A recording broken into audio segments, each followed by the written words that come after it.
Hello, my name is Caleb Smith with the Rocket Miner newspaper. I'm here to provide your COVID-19 or coronavirus update for April 14th, 2020.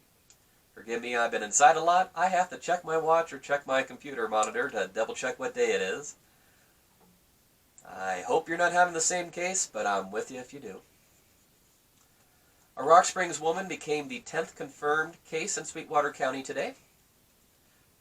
A private lab notified Wyoming Memorial Hospital, Sweetwater County, that this Rock Springs woman in her 40s had the virus. She is reported to be in good condition and self-isolating at home. According to Sweetwater County Public Health, the same department notes that 4 other Sweetwater County residents who tested positive for the virus are now said to be fully recovered, and the others remain in self-isolation and good condition with only mild symptoms treatable from home. Good news remains that the majority of people who contract the virus, it's not a big deal. The symptoms are mild and can be taken care of by basic medicines you have in your cabinet, home rest, isolating yourself from the rest of the community so the spread doesn't go there. When it comes to numbers around the globe, Johns Hopkins University says that the overall total is 1,979,477 test-confirmed cases. I'd anticipate that number will surpass 2 million by the time we get to tomorrow's update. When it comes to the death toll, it's reported to be 126,539 people have died. In the United States, turning to numbers from the Centers for Disease Control and Prevention, CDC, there are 579,005 confirmed cases and 22,252 American fatalities. In the Cowboy State, the Wyoming Department of Health is reporting 282 confirmed cases. Now we know that there's that 10th Sweetwater case, and that does not reflect that most recent one that came this afternoon. So take that 282, and we know there's at least one more, 283. Along with that, the state is reporting 101 probable cases. People have symptoms and have contact with confirmed cases, but they haven't gotten their test results back or submitted a test result at all. The state's also reporting that 164 people who had the virus haven't recovered. That means about 58% of those diagnosed with the illness in Wyoming have recovered. Looking at the county-by-county breakdown, there are 5 confirmed cases in Albany County, 1 confirmed and 1 probable in Bighorn County. In Campbell County, 13 confirmed, 4 probable, 4 confirmed in Carbon County. In Converse County, 8 confirmed, 6 probable. In Crook County, 3 confirmed. In Fremont County, 42 confirmed, 7 probable. In Goshen County, 3 confirmed, 1 probable. In Hot Springs County, 1 confirmed. In Johnson County, 11 confirmed, 3 probable. In Laramie County, our biggest concentration, 62 confirmed, 25 probable. In Lincoln County, 5 confirmed, 4 probable. In Natrona County, 34 confirmed, 10 probable. In Niobrara County, 1 confirmed, 1 probable. In Park County, 1 confirmed. In Sheridan County, 12 confirmed, 4 probable. In Sublette County, 1 confirmed, 2 probable. Sweetwater County, according to Wyoming Department of Health, 9, we know that to be 10, plus 4 probable. In Teton County, 57 confirmed, 26 probable. In Uinta County, 4 confirmed cases. And in Washakie County, 5 confirmed, 3 probable cases. Also, when it comes to combating the virus, a CDC team has been deployed to Wyoming to supplement the staff and the efforts that are already in place. The state health officer, Dr. Alexia Harris, said she invited the CDC team to supplement the work her staff is doing to help slow and limit the spread of COVID-19 in Wyoming.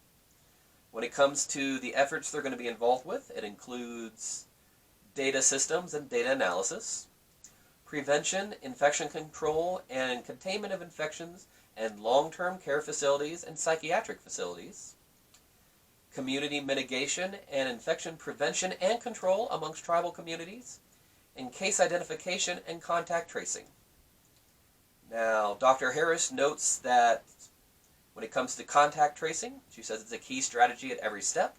Quote, "We feel it's been a helpful technique and one that our lower population has so far allowed to continue." End quote. The idea is that if we're tracking cases where they are, that helps us get ahead of the spread, or at least identify where it's at. If people are already self-isolating and limiting their contact as much as possible, even if you've had contact with somebody else, if you were primarily staying home after that, your chances of spreading the virus beyond your household is greatly limited. That's how we flatten the curve, stop the spread, be able to get back to all the things that we're missing right now. Amongst other impacts from COVID-19, today the Flaming Gorge Days Committee said it made the difficult but necessary decision to cancel Flaming Gorge Days 2020. According to a press release, this is not a decision that they made lightly, and they have done so with the highest regard for public health and the well-being of all sponsors, vendors, volunteers, and visitors who come together to make this iconic event happen. While disappointed to cancel the event, the organizers say that they are enthusiastic to make sure that Flaming Gorge Days 2020 is one of the best. And right now, if you need more information or you want to volunteer for the 2021 event, you can contact Don Corsi at dmashtrujillo@gmail.com or 307-870-6987, or Jenny Melvin at flaminggorgedays@gmail.com or 307-871-8180. If I spoke too quickly or I know my enunciation needs work, been working on that since grade school, please see the story at rocketminer.com. You can cut and paste it from there. One other bit of late-breaking news is that the Sweetwater County School District No. 1 Board of Trustees met this evening, primarily digitally. There were a few people in the office, but most of them were remoting in over the computer, over the phone. It was announced that if the pandemic continues and the current social distancing guidelines remain in effect at the statewide level, Sweetwater County School District No. 1 will host summer school online. There doesn't appear to be any change to the dates, which are June 1st through 26th. The idea is that if people have to keep their distance, they'll just do it online. According to Superintendent Kelly McGovern, quote, "As far as everything else for summer school, we will keep our plans exactly the same. We won't have to adjust them at all." End quote. Also in public comments, it wasn't surprising that someone brought up graduation. We've previously been told at a school district meeting that graduation plans remain unchanged. The dates are the same. It's anticipated that something will have to happen. But tonight it was noted that they're still waiting for more information from the state. As soon as they receive more information, they'll make plans accordingly. School district officials also recognize that this is a matter of great importance and is certainly on the minds of many seniors and their families and their supporters in the community. Superintendent McGovern also said that she encourages students, especially your 12th grading seniors, to take classes seriously and to do the best they can, no matter what circumstances they presently find themselves in. One thing to note, one of the sobering things about working at the newspaper is that you sometimes have a bunch of great stories and you don't have any room. My favorite story from today that I was not able to get into Wednesday's edition is the fact that the nation's top disease expert is praising our governor's response to the outbreak. Dr. Anthony Fauci, who leads the National Institute of Allergy and Infectious Disease, and many of us didn't know him beforehand, but frequently see him on the TV at press conferences, often just standing to the side of President Donald Trump. He had a chance to speak with Governor Mark Gordon and Wyoming's health officer, Dr. Alexius Harris, who we've already referenced, talking about the state's testing capabilities and public health orders that have been rolled out over the last month. Wyoming is one of the handful of states that has not issued a shelter-in-place order. And Governor Mark Gordon has noted that his decision not to issue that requirement has placed him at odds with other places of, both at the national level and with sometimes other prominent members of Wyoming's medical community. But he has contended that his orders, closing most commercial businesses and schools and prohibiting gatherings of 10 and more, have effectively done the job. Apparently, Dr. Fauci is in agreement. According to a story in the Casper Star Tribune, citing Michael Perriman, the governor's spokesman, said that Dr. Fauci told Gordon and Dr. Harris that, quote, "You're different from other states, but you're doing a great job."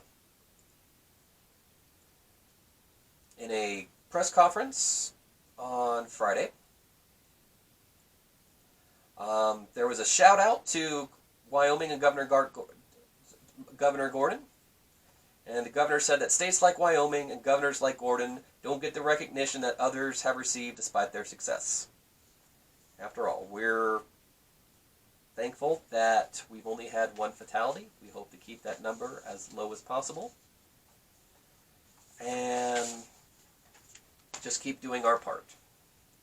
We're uniquely equipped to take care of this between the natural amount of space we leave between our residents, the fact that we are raised to be a bit more independent, ready to hunker down, and I believe that we're a special kind of people who can be called upon to stand up when necessary, whether that means sacrificing ourselves, sharing of our resources, or just doing what's right without having anybody else to make us do so. If you know what to do up here and in here, you'll usually follow it to the betterment of your family, your neighbors, your home.